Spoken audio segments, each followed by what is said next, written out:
Hi, everyone, and welcome back to Brian's Horror Movies for Life YouTube channel, and back to my 1980s horror series, where we're taking a look at 1982 horror movies. So we're going to take a look at another Giallo here movie that I have the physical media for. I have it on DVD here, Anchor Bay, and that movie is The New York Ripper by Lucio Fulci from 1982. So yeah, I know I just did a Giallo a couple days ago. Actually, it was exactly a week ago.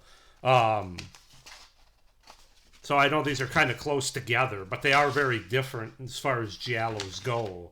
I did Tenebrae, which I really like, and I like this movie too. Not as much as Tenebrae, but let's just go ahead and get into the New York Ripper from 1982 by Lucio Fulci.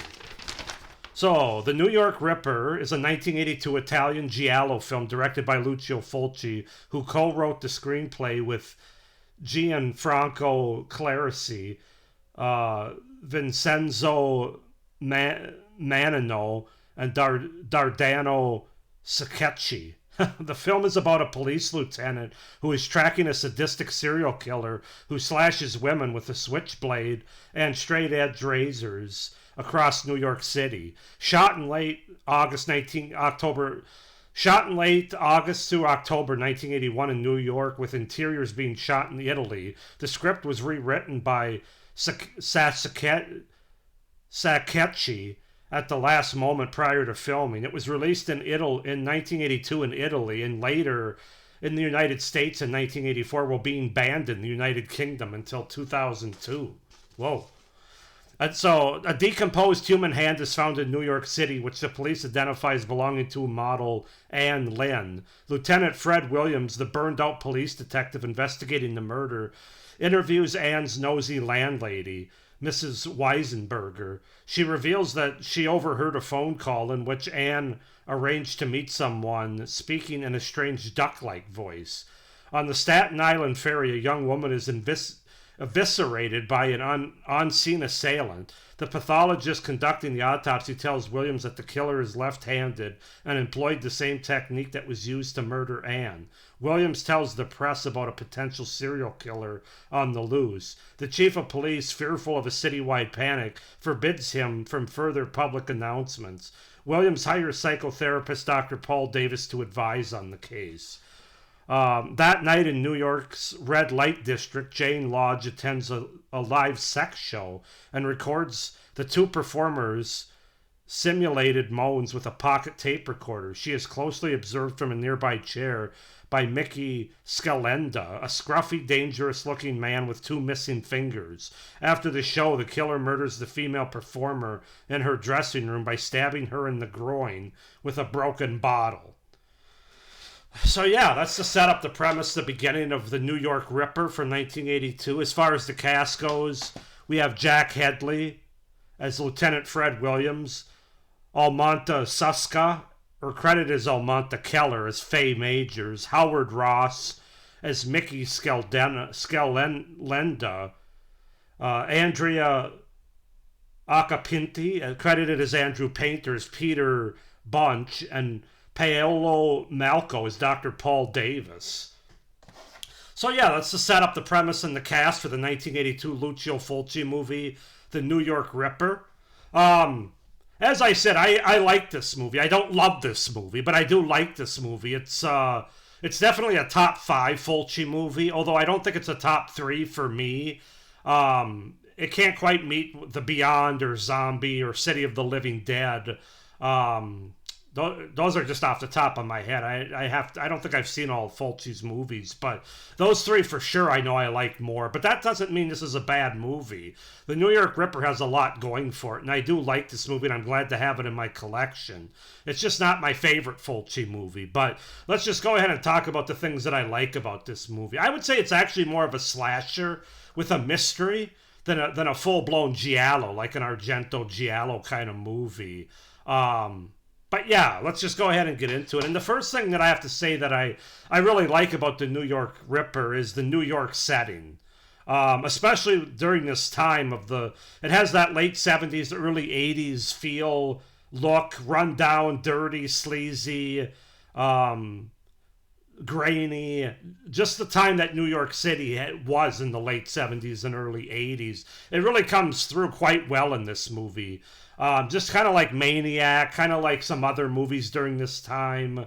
Maniac's always the one that comes to mind. But yeah, this one is right there with it in terms of the setting and the overall feel of New York City. You can tell they're definitely in New York City, as it says in the exteriors anyway. And that just really gave this movie a great backdrop for what they were trying to do here. You can really feel it as you watch this movie. So the setting is the biggest thing that I really like. I will say it's an interesting whodunit kind of investigative Giallo that really works. Like I said, more of a slasher with Giallo mystery involved with it. There's a lot of twists and turns, and in my opinion, it has a pretty interesting and effective ending reveal, especially once you kind of get the backstory of it. I mean, I'm not going to say the story is overly layered or overly what's the word? Overly complicated or overly great. But it's interesting, especially at the end. I think it has a very interesting and different, a unique kind of motive by the killer. So I'll say that as far as a pro goes here. The kills are very Fulci. I mean, that's, if there's one thing I could say about this movie, it's definitely a Fulci movie, and it has not so much gory in terms of like guts, like you get in some of the zombie movies, but very bloody, very on-screen violence, including the scene with a broken bottle being stabbed into a certain character's lower region, shall we say. That's one of the standouts of the movie. And then also there's one towards the end of the movie where he's basically got a character tied to a bed, and he has a razor blade, and he literally, it's a woman, and he takes the razor blade, and you actually see it go right through her nipple and her boob, but like you see the nipple actually cut in half, which is very cringy, and then he goes on her forehead down through her open eye here. So that's got Fulci written all over it, especially the eye one. But yeah, the kills in this movie are definitely what you would expect from Fulci. Very bloody, very graphic and violent. So know that going in. Also, the movie is it's one of the sleaziest movies you'll ever see. Lots of nudity, not just nudity, but like full frontal nudity on the women. Explicit sex, especially early on in the movie, as a couple of our characters go to this, and I didn't even know this was a thing, frankly. I don't know if it still is. I'm guessing it was more for the time, but somebody can comment down below if they know, because I've never been to New York City. But in the 70s and 80s, where apparently they had these live sex shows, not just strippers, but actual sex happening on stage. And they show it in this movie. I mean, Fulci doesn't shy away from it. So, yeah, there's a very sleazy as hell kind of movie. Lots of nudity, lots of explicit sex and sexual acts going on. There's another scene that I was more uncomfortable with, actually, having to do with a foot. And I'll leave it at that. But that was pretty sexual, pretty uncomfortable. So just know that going in. But it's a very well shot and well directed movie by Fulci, I'll say, with some of the stalking scenes in the movie, some of the shots in terms of the angles, and things like that. I think it's a well directed movie by Fulci. And then also I have to say I really enjoy the pacing of the movie. I think the movie, it's 93 minutes long, and I think it moves at a good pace. There's never too much talking or dialogue. The kills are pretty well spaced throughout the movie, I think.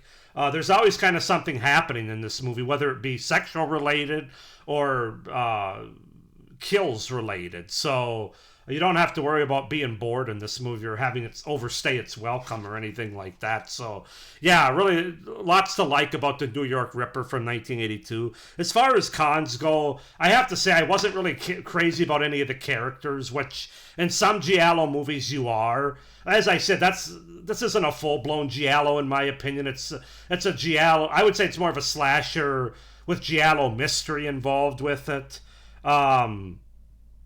But even the main character of Lieutenant Williams, played by Jack Hedley, I really didn't connect with that character as a lieutenant. He seemed bored, and I get that it even said that he's he's a burned out police detective. So I mean, I think he played it fine, but I just really didn't connect to or enjoy any of the characters in this movie. And perhaps you're not supposed to. They're just there to be killed or to be sexual or to sort of fill a certain role. But that was one thing that stood out. The killer does speak in sort of a Donald Duck kind of voice and quacks. I'm not going to try to do it because I can't do Donald Duck, but it's quack, quack, quack. No, I'm not going to try to do it. He does the quacks, and then he'll actually speak in a Donald Duck high-pitched kind of voice. That can get kind of what the fuck or annoying after a while, especially if you haven't seen the movie before. Now, I actually don't mind it as much, especially this second time watching the movie. I think I've seen this movie 3 times, actually, altogether, including my most recent watch for this review. But there's a point to it. It isn't just a clever way to have a killer sort of express himself. There's a reason for it that you find out at the end. And so then it kind of works for me. But just know that can kind of grate on your nerves after a while. I didn't think the red herring that they obviously pushed was all that effective. There's another kind of main character in the movie that sort of... I don't know. I guess he's an obvious red herring because, he's a bad guy as well, and he does try to do away with some characters, but it's not for the reasons that you think. He's basically used by the actual killer, so I don't know. I guess it's not the worst red herring in the world, but I knew right away that wasn't the person. And that's the thing about a lot of these giallos. They push red herrings, and some movies do it more effectively than others. I would say this movie wasn't one of the more effective ones. And then finally, I would have liked a little bit better score.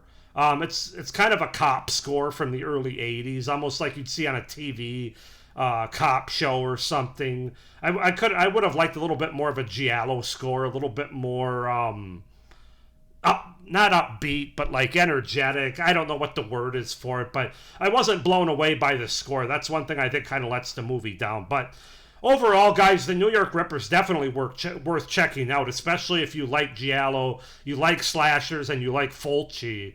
I definitely would recommend it if you fall into any of those 3 categories. Like I said, for me, it's just not my favorite Fulci movie, but it is top 5. At some point, once I see more of Fulci's library of movies, I'll probably do a top 5, top 10 Fulci movies down the road here. But I can say that it's in my top 5 right now, but not my top 3. But I'm going to give the New York Ripper a 7 out of 10 overall. 7 out of 10 for the New York Ripper. Go ahead and comment down below your guys' thoughts on this movie. Do you like it more than 7 out of 10 for you? Do you like it less? Why or why not? Where does it rank as far as a Fulci movie goes for you? Comment down below. Please like this video, hit the little notification bell, and subscribe to my channel. If you haven't already, it'll really help me out for the future, my channel and the content created. With all that being said, I hope you guys are enjoying this trip down 1982 horror movies as part of my overall 1980s horror series. Thank you for watching, and as always, stay scared. Bye.